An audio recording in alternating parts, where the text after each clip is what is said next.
Какие виды наркоманов вы знаете? Планокуры, токсикоманы, солевые. Итальянцы. Именно они придумали Каджио Мито. Мотоцикл, который оснащен 125-кубовым двигателем. Он выдает с завода примерно 35 лошадей в стоке. Имеет 7 передач, мощностный клапан, жидкостное охлаждение, балансировочный вал, маслонасос. И все это в 1990 году. Когда ваш батя купил себе новый Юпидор или говнетку, то итальянские 16-летние школьники уже ездили на таких карманных ракетах. Я купил себе такой мотоцикл.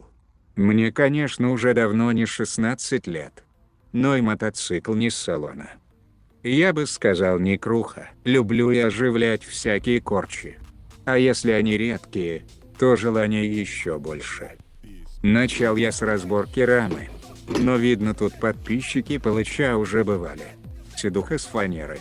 Как же это по-нашему? На выброс эту хуйню. Быстросъемный пластик, чтобы в случае падения при 200 километров его не поцарапать. В бардачке есть запчасти к колесам. Тумблер для впрыска касторового масла с нитрометаном.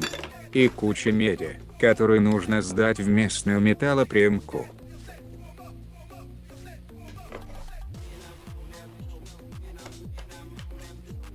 Сгоревшие предохранители, которые никуда не подключены.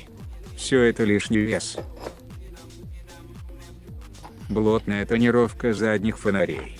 Не хватает наклейки АК-47. Как позже оказалось, в баку был литр ржавой воды.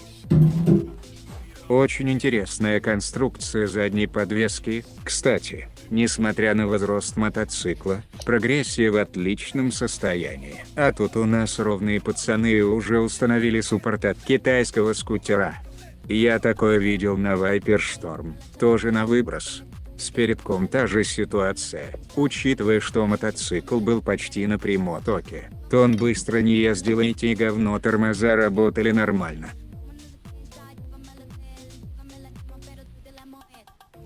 Если бы клипоны умели говорить, они бы сказали.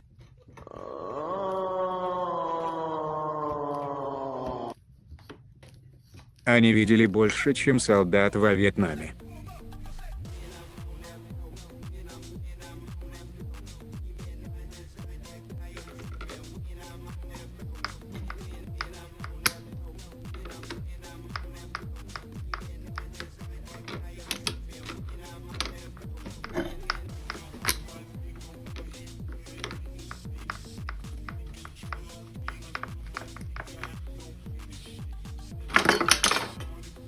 Хочу заметить, что вся проводка тут очень хорошо сделана, все на фишечках, очень легко снимается.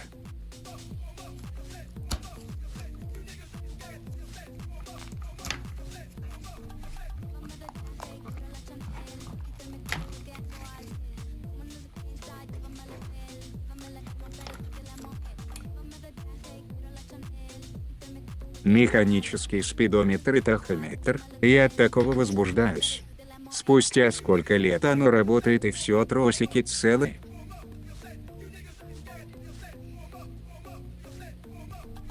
Радик тут тоже печальный, может быть, заменю на что-то нормальное, но на первый выезд хватит и такого.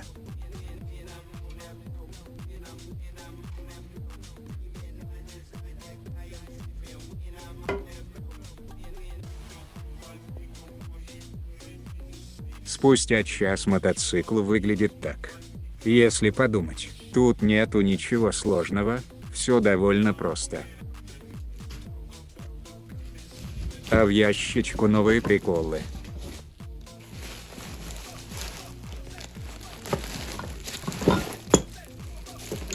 Запасной коленвал. Его пока что в сторону.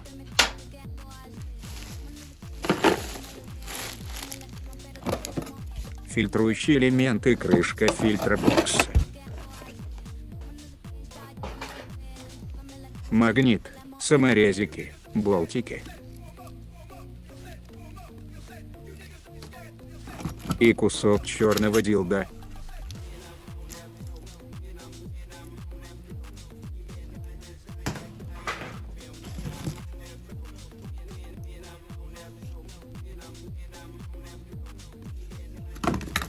Дальше просто внутрянка двигателя. Ничего интересного, все как на обычных 2Т.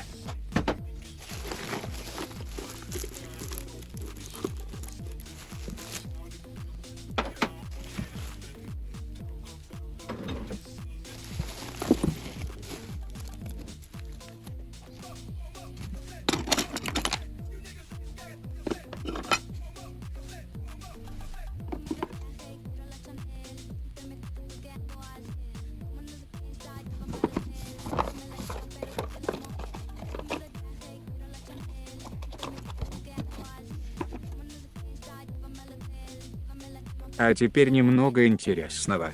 Мне досталось 2 тюнинг-цилиндра фирмы Гилардони. Примерно на 50 лошадей. Но они оба с критическими повреждениями. Нужно восстанавливать. Та еще и мощностный клапан спиздили. Хорошо, что в продаже есть новые от фирмы Italkit.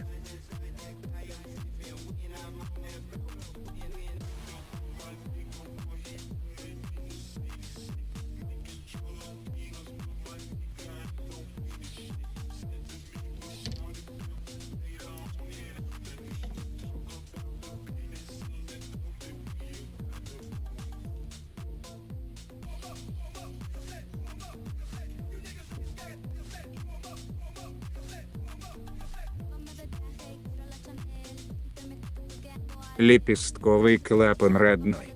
А вот лепестки — это уже тюнинг, сплошной карбон.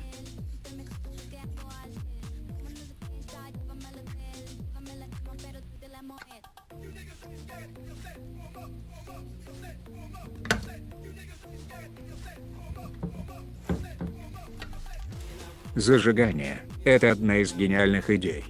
Никаких коммутаторов и прочей срани. Искра вырабатывается синусоидом, как на бензопиле.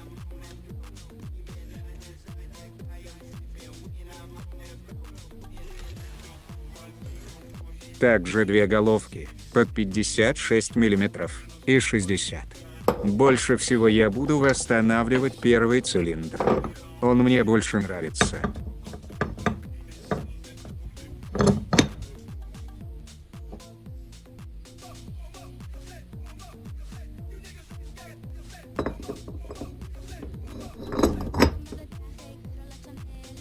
Этот Коллинвелл поздней Кадживы, но они взаимозаменяемы. Его отправлю на реставрацию. Верхняя головка шатуна 20 мм, как у всех нормальных мотоциклов, значит сепаратор хороший найти будет не проблема. И самое сердце мотоцикла уже давно не стучит. Но я это исправлю до лета.